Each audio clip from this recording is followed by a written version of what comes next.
Well, I've gotten many views, and it's good that people are taking interest. I'm not sure everyone did saw the whole video, but I'm glad that at least something might have been cleared from that. Some kind of like a concept must have been cleared. It's something that takes step by step. So for me, it's also a step by step. I'll try to progress. I did get some feedback that I need to shorten the video because it's too long. 37 minutes, I do agree it is long, but I was like, how am I gonna try to compress it? But I'll do my best this time, and yeah, we'll see how it goes. So today we will be talking another concept. It's part of it. It's called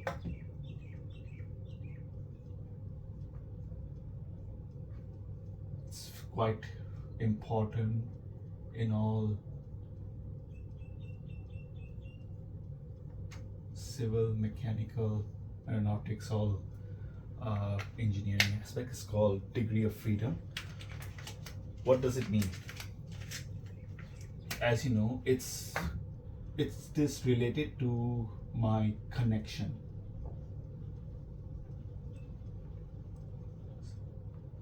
So if I have something here, I have something here, I need to connect these things. So it is based on this. So degree of freedom defines as what type of freedom it has. What if something is being applied, if I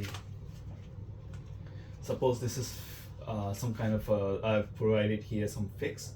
So at this point, if something is happening here, what this is giving a reaction. So applied force result in reaction. So I'm applying something, and this point is giving a reaction. So you'll come across this term a lot. Reactions is going to be there.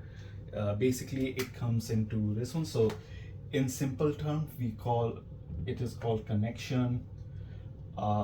In technical terms, in the engineering terms, we call it as a node.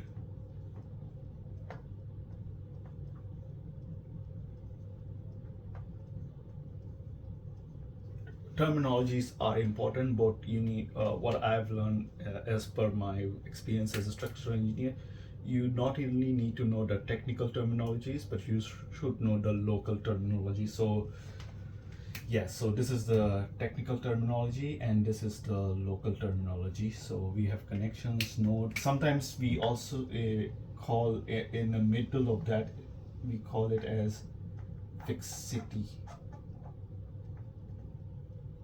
Yeah, so we'll be covering what are the degree of freedoms and how it is correlated with my analysis. So what are these things? Let me show this with an example, and I think you will love all of this. I'm gonna consider myself. Imagine I am suspended in the air.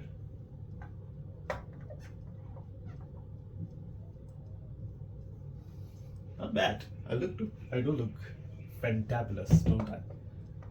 Air, and I am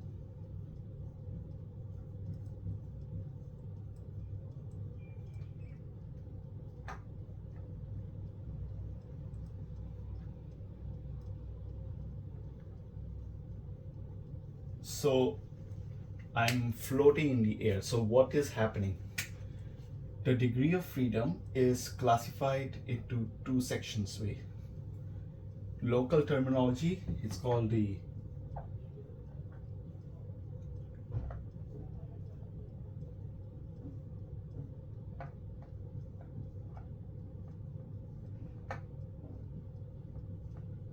this is the local terminology, so I'll say it as local. Engineering terminology is this called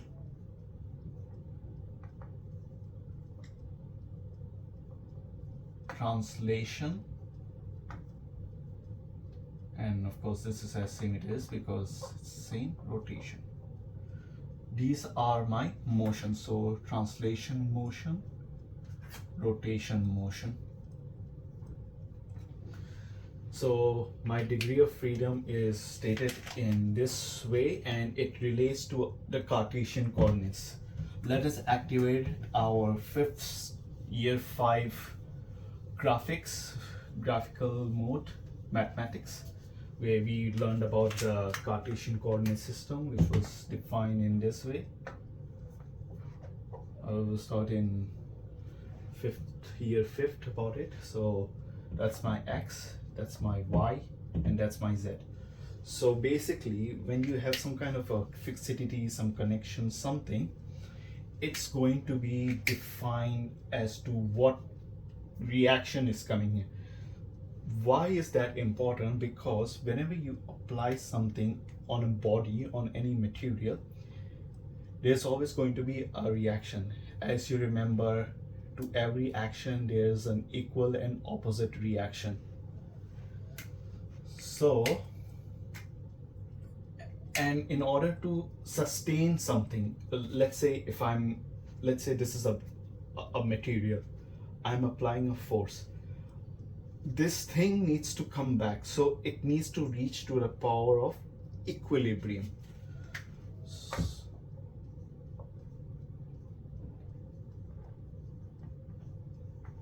Which I will come in the future. We'll be discussing. This will be very important to understand how forces, resultant forces, stresses, how it's equivalent to it. So coming back to this, it is in the Cartesian coordinate system. So obviously, you know, x-axis, y-axis, and z-axis. So if you use the Flemington's left-hand rule, so that's how we usually do it. We in year 6 we were taught about the electricity combination. So this is how we used to do it. So x-axis, y-axis, z-axis. So you can just form it up. So that's that, and how it is represented. So it is represented into 6 formation, like is in this way: x-axis, y-axis, z-axis, and then x-axis, y-axis, z-axis. These things are given in translation or longitudinal motions, and this is given in rotation.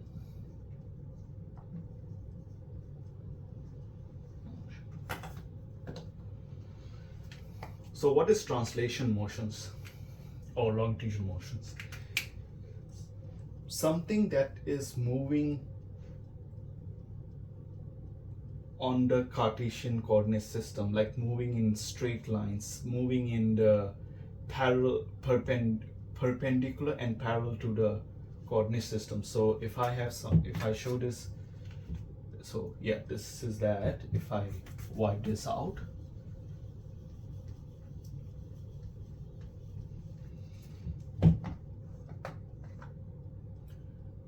so this is a bit long way to show.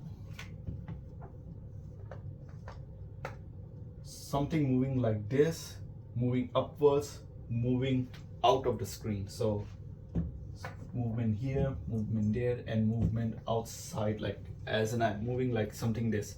These are called my translation motions. So this is translation. Something that is being rotated in its own reference point. Like I can rotate like this, I can rotate like this, I can rotate like this, and I can rotate like this. So x-axis, y-axis, and z-axis. So these are called as rotational motions. So if I come back to that example where I showed you about me being suspended in the air, which I'm pretty sure you would like to see that.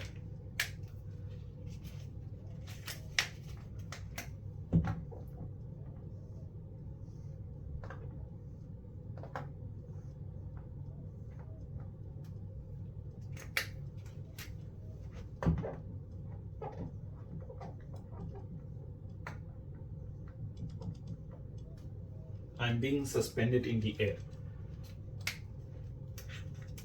I can move forward, I can move upwards, I can move left and right. So I'll show like this. So I can move top, bottom, I can move forward, backwards, I can move left and right. So these are my translation motions.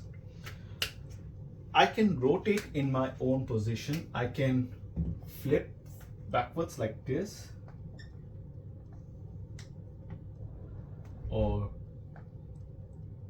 like this. So I can move, like rotate in the sense I can rotate as in, like if I'm being suspended on the air, I can rotate like this. So I can rotate like this, I can rotate like this, and I can rotate like this. So not only am I able to rotate, but I can also rotate like this. So it's more into the, so it's in the Z plane. So I can, if I show you like this way, I can rotate like this, I can rotate like this, and I can rotate like this as well. So this rotation is called the Z rotation mode. So I hope that makes sense. Obviously a Q&A will be available, so if you have any questions, you can ask for it.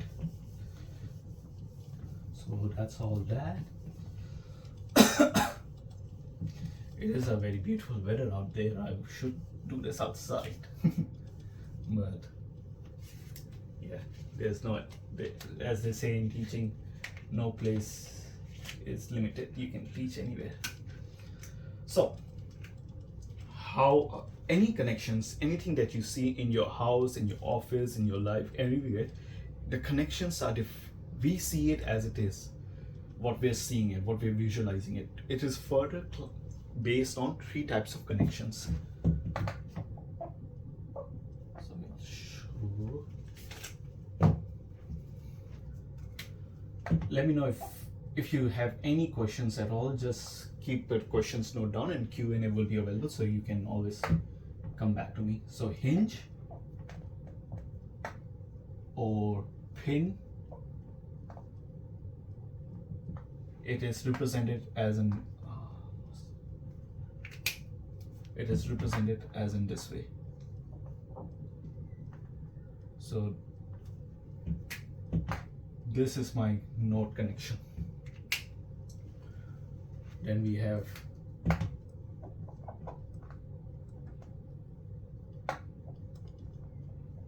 roller. It is represented as in this way. You'll see this kind of connection a lot in your cranes, where there's shipyards and movable crane system. It's sometimes in bridges as well. So I've got my connection that's being rolled. Sometimes it'll be shown like this way. That's my node over there.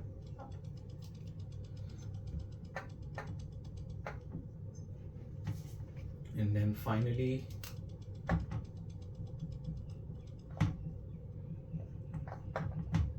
this is represented as in this way. It's fixed over here, and there's my member, and that's my node point. So it's classified into 3. So if you want, you can take a picture. Yeah. And yep, that's that. So that's that one. Now how are these represented? So degree of freedom is shown in 3 ways. F, which means fixed.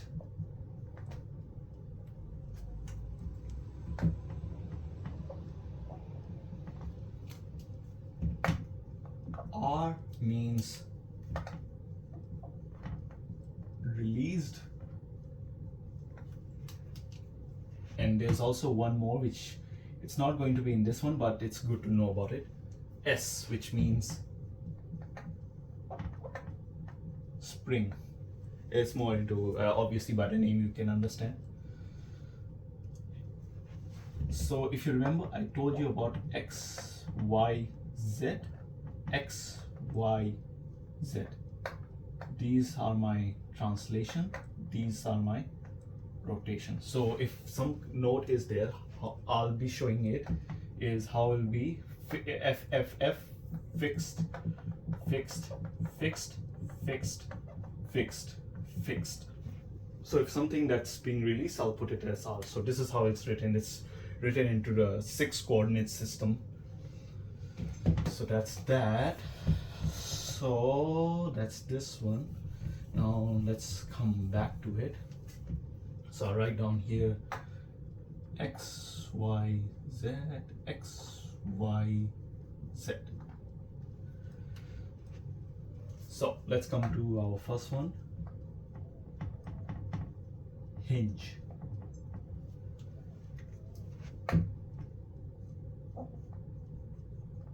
Remember, I'm talking about the node over here. So that's that one. That's my member, and that's so. What is happening? This member is fixed. You can see that this node is fixed over here. It's something like this. This node can't move upwards. This node can't move downwards. Yes, so y-axis is all restrained. I can't push it forward. I can't push it backward. It's being restrained. But I can move it like this. Yes, this is there, so I can move it like this. So in Z direction it's free, so it will be shown as in like this: fixed in X direction, fixed in Y direction, release in Z direction. It's being shown like this. So this is a good example is if you have a hinge door. That's a good example if you want to see a practicality. A hinge door has, you can move it. Yes, you can move it in the rotation Z direction, if you remember. So I can't move it forward or backwards. It's fixed. So it's fixed over there in X-axis. I can't move it upwards or downwards. It's fixed. So it's fixed over there. And I can't move it like this way. I can rotate it, but I can't move the node. So it's fixed over here.